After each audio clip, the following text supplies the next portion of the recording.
A very good evening. Coming up on BBC London.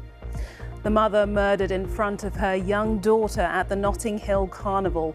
Today a man is jailed for life. We hear from the victim's family. We sat down to ask her, do you know what's happened to mummy? And she said, I think my mummy's dead. 3 years old.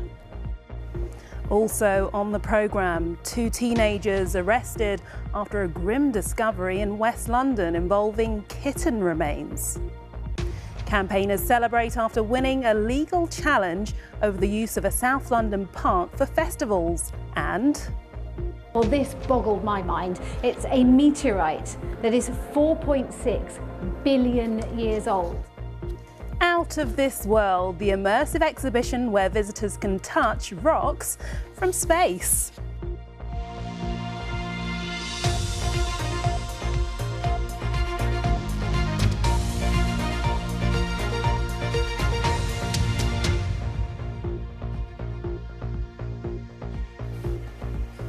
Good evening and welcome. I'm Alison Earle. First tonight, a man has been jailed for life for the murder of a woman in front of her 3-year-old daughter at last year's Notting Hill Carnival. Cher Maximin, who was 32, was attacked with a zombie knife when a fight between a group of men broke out next to her. Well, she died in hospital 6 days later. Today, Shaquille Thibault was told he'll serve a minimum of 29 years behind bars. Our Home Affairs correspondent Sonia Jessup has been speaking to Cher's family. Cher Maximin. I'm trying to pedal. Her family remember her as bubbly and vivacious.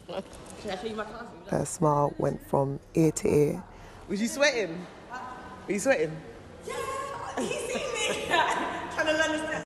I just keep thinking that she's gone on holiday. And so it just doesn't make sense that someone that full of life is gone. Cher's life was taken on a day which should have been full of joy. She'd been at Notting Hill Carnival's family day with her 3-year-old daughter when a fight broke out between a group of men. CCTV shows the crowds trying to get out of the way, but Cher was knocked over and stabbed. She was protecting her daughter. They fell on top of her. In their fight, fell on top of where the children were sitting. Cher was rushed to hospital but died 6 days later. Her family had to break the news to her little girl. When we sat down to ask her, do you know what's happened to mummy? She said, I think my mummy's dead. Yeah. 3 years old. Cher's killer was 20-year-old Shaquille Thibault. Today he was jailed for life for her murder with a minimum term of 29 years. In a victim impact statement read out in court on behalf of Cher's family, they described how her young daughter had told them, I couldn't save her. Of course you couldn't, they tried to reassure her. You're only little. That child witnessed her mother being murdered in front of her.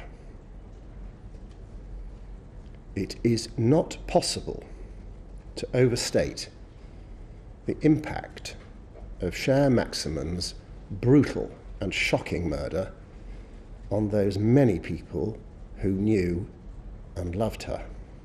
We're glad that justice has been served. We hope that it acts as a deterrent to people that choose to come along to any occasion or any event and act so recklessly and without thought. This was the moment police arrested Thibault. Cher's family have called for more action on knife crime, tougher sentences, but also support for young people and their mental health. Cher's murder has also raised concerns about safety at Carnival. Her family say it's an issue which should be carefully considered. It makes no sense for us to focus on Carnival because we recognise that that isn't what killed Cher.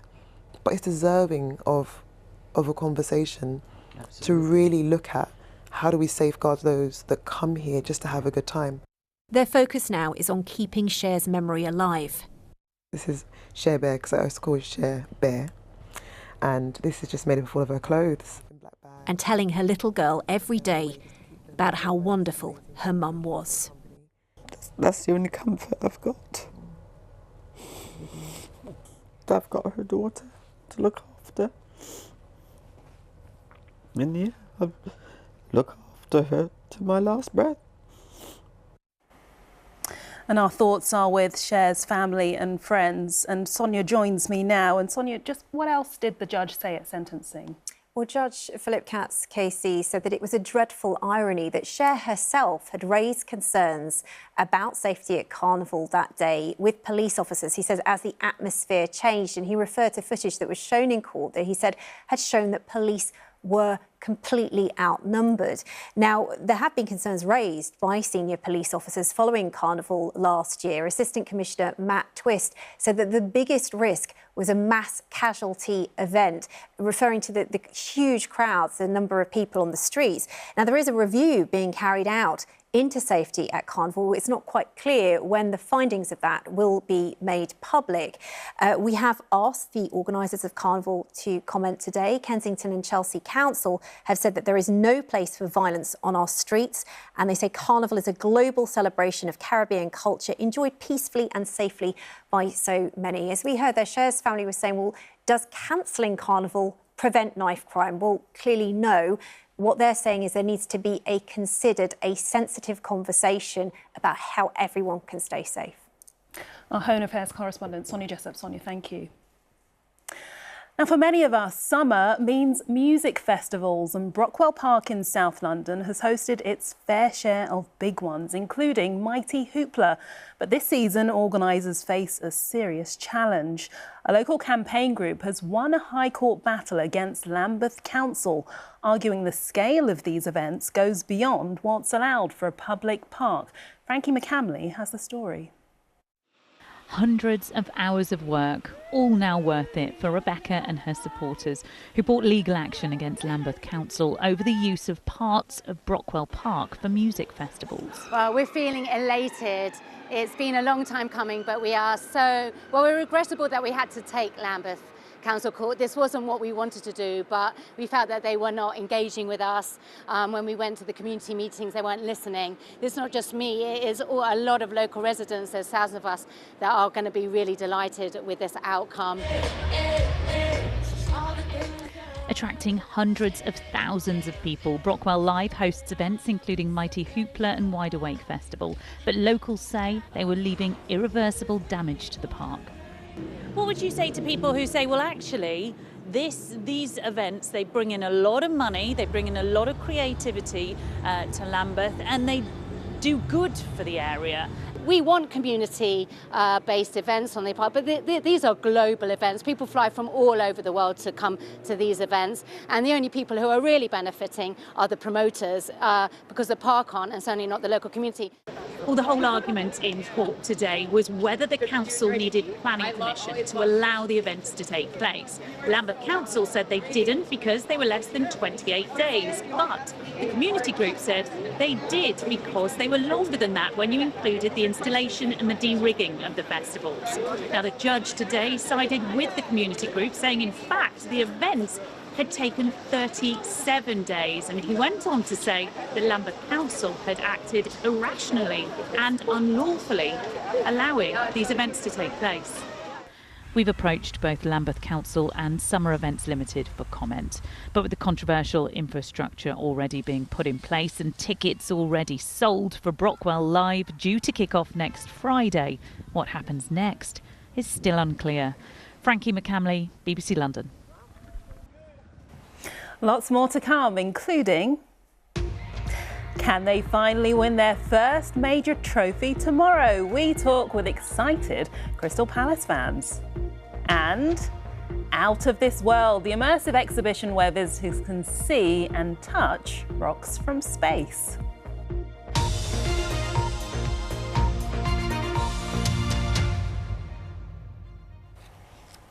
Next, 2 teenagers have been arrested after an incident of animal cruelty in West London. The remains of a pair of kittens were discovered in a field near West Ruislip tube station. Well, I should warn you, you may find the details of this distressing. Hannah Gray has more on this and joins me now. Hannah. Yes, Alison, the police have been calling this a horrific incident. It happened on Saturday, the 3rd of May, so 2 weekends ago. It happened in Ickenham, near West Ruislip tube station. And a dog walker posted online to say that they had discovered the remains of 2 kittens in a field and some weapons beside them. Now, earlier, the police released some CCTV footage showing 2 teenagers walking, carrying a black duffel bag. It also shows them running away from the scene. They also released a photo of the duffel bag that they believe was carrying the 2 cats inside of it. Now, just before we came on air, we've heard that they have arrested a 16-year-old boy and a 15-year-old girl. They've been arrested on suspicion of animal cruelty and they're now in custody. Police say the local community have found this a really distressing incident, but they do want to thank the public for helping them with their investigation. Hannah Gray with the latest on that. Thank you. Now for a look at some of the day's other news in brief, and 2 firefighters, one of whom was from London and a member of the public, have died in a large fire at a former RAF base in Oxfordshire. 2 more firefighters are being treated in hospital. The London Fire Brigade said it was devastated by the loss of a colleague. Actor Lawrence Fox has denied encouraging people to damage ultra-low emission zone cameras. He's accused of posting messages on X between September and October 2023, which praised anti-ULEZ activists known as Blade Runners. He'll next attend court on the 13th of June. Drivers planning to use the A3 and M25 around Wisley and Surrey are being warned of closures planned this weekend. The slip roads where the 2 roads meet will shut from 9 tonight until 6 on Monday morning to allow resurfacing to be carried out.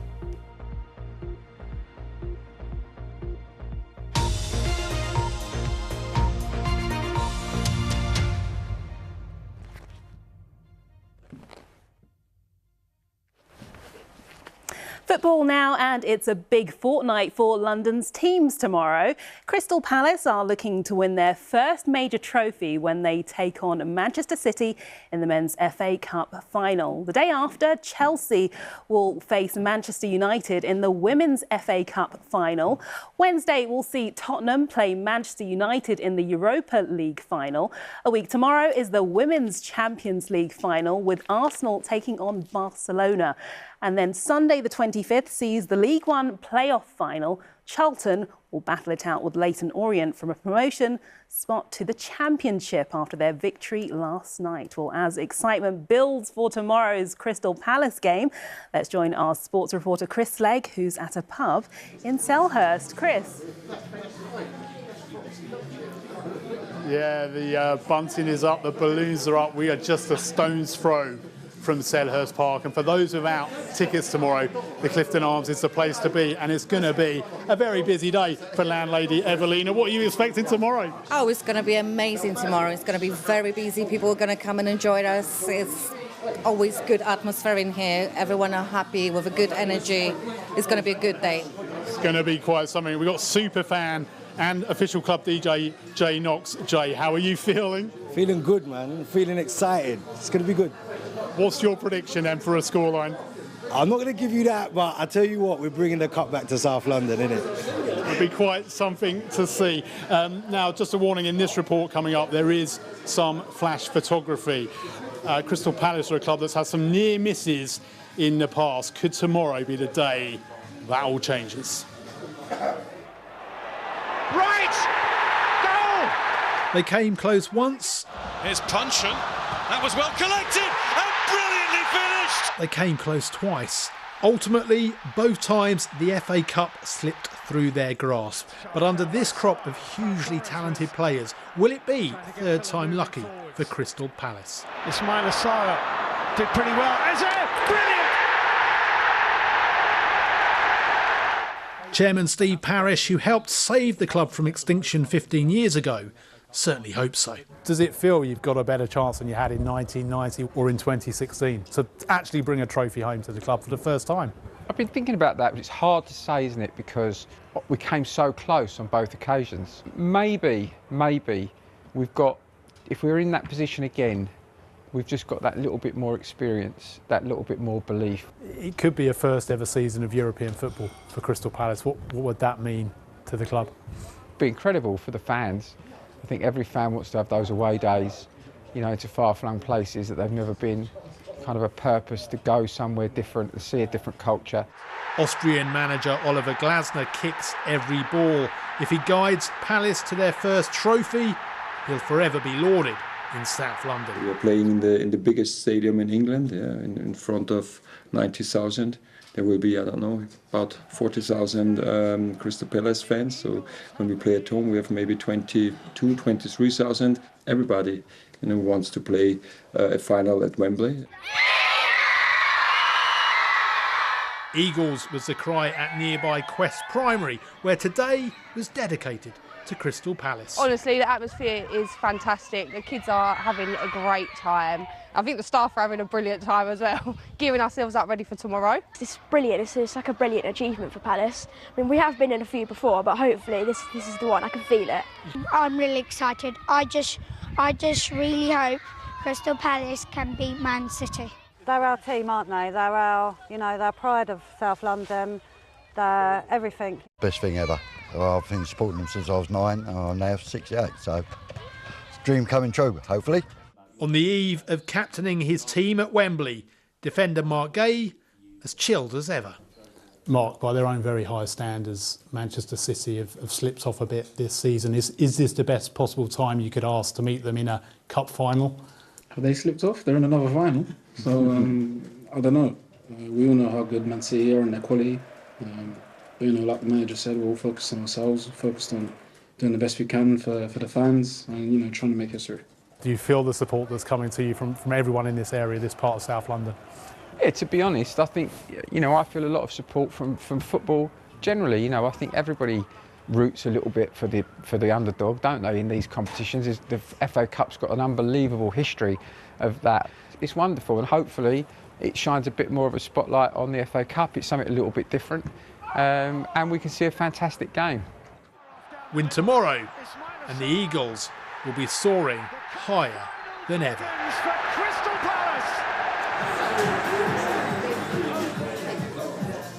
Not just one, but 2 FA Cup finals this weekend, and a team who are a little more accustomed to winning trophies. Chelsea women take on Manchester United at Wembley on Sunday. They have already picked up the League Cup. They've already picked up the WSL title. They're trying to win the domestic treble for the second time in 4 years. And we can hear now from a pair who have been a rock at the heart of their defence this season.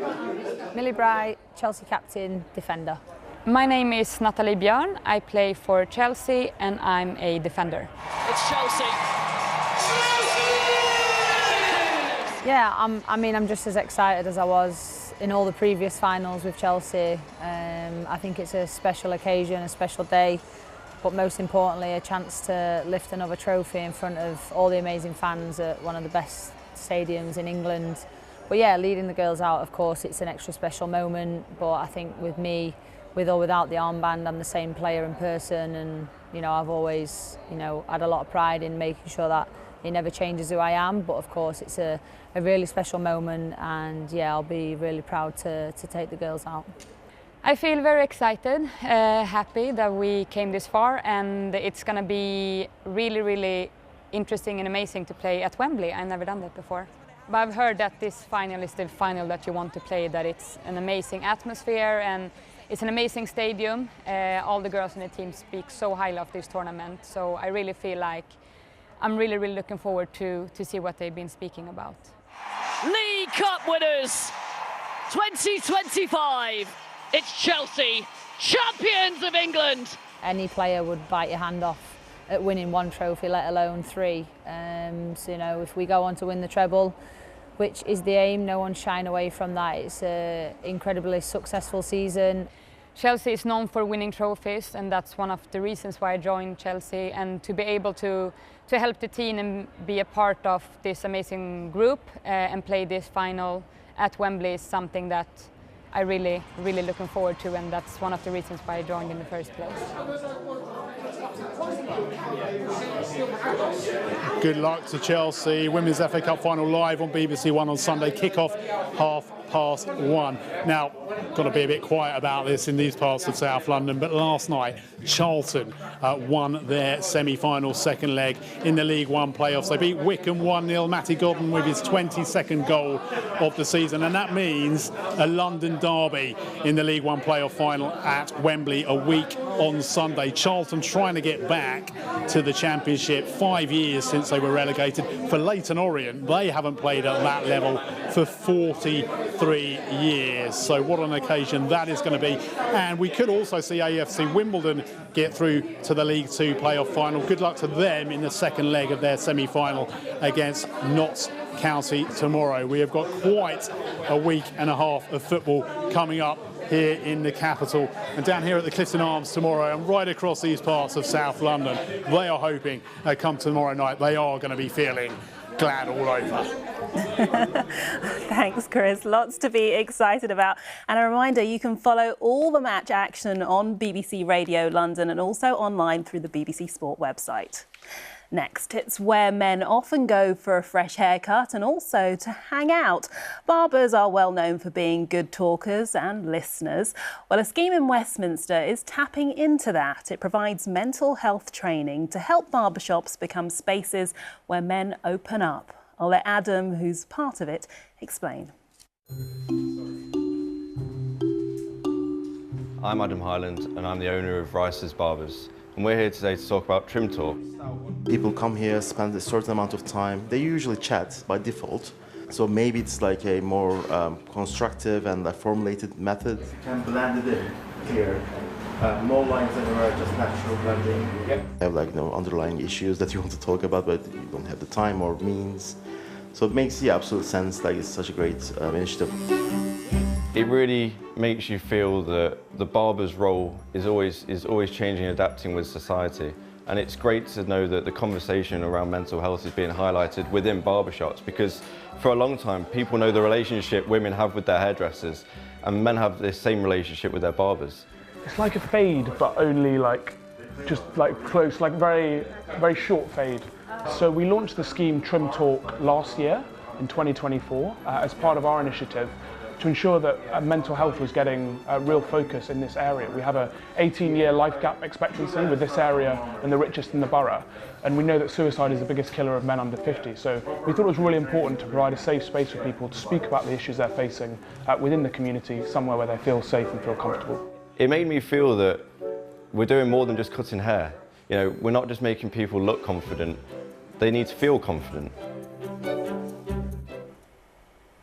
Now, if like me, you've fantasised about heading into space but don't have any hope of getting there, don't worry, as there's now a chance to touch the moon and the planet Mars without even leaving Earth. It's all thanks to a new exhibition at the Natural History Museum.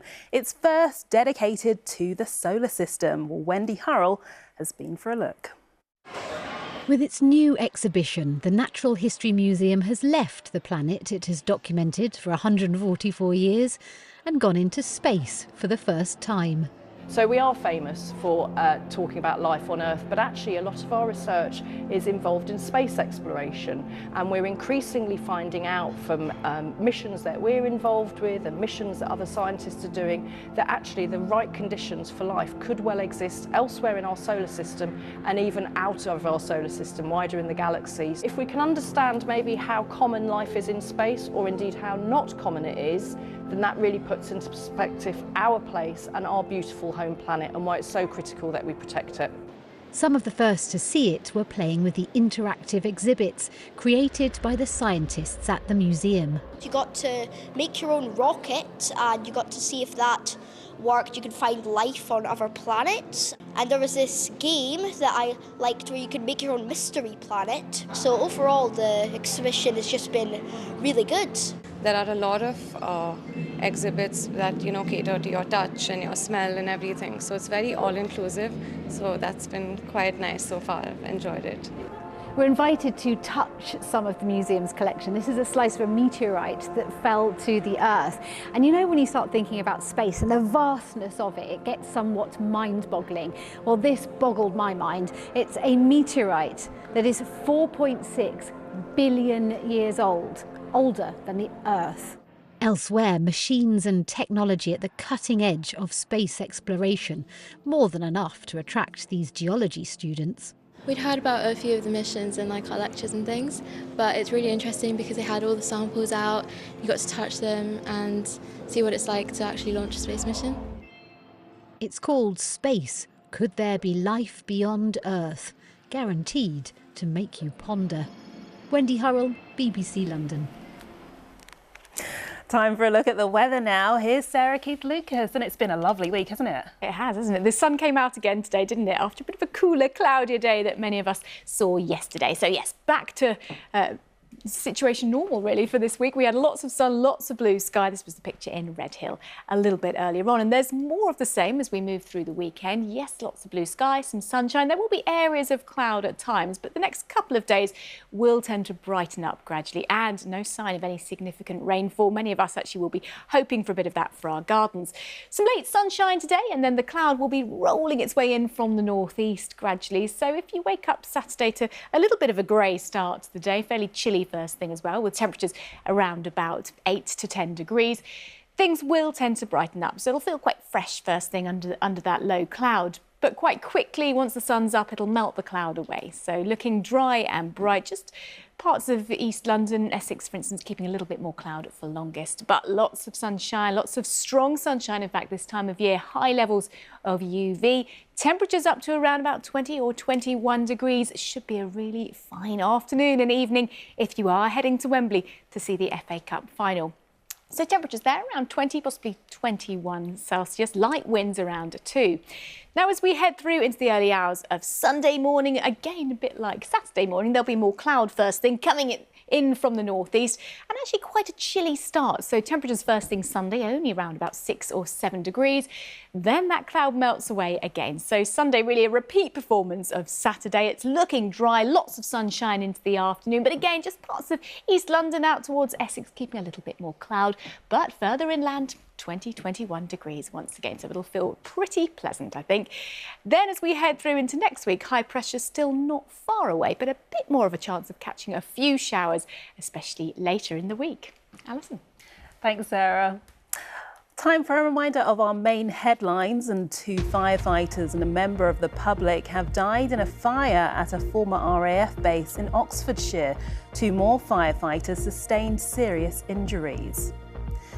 Campaigners for and against assisted dying have been outside Parliament as MPs spent the day debating changes to proposed legislation.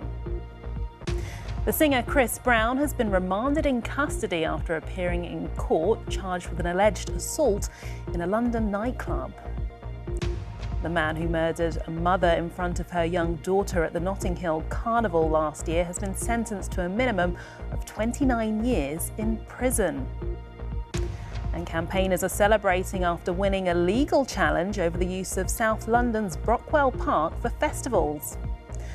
Well, that's about it from me. I'll be here later with our 10:30 programme. But for now, from all of us here, have a very good evening. Goodbye.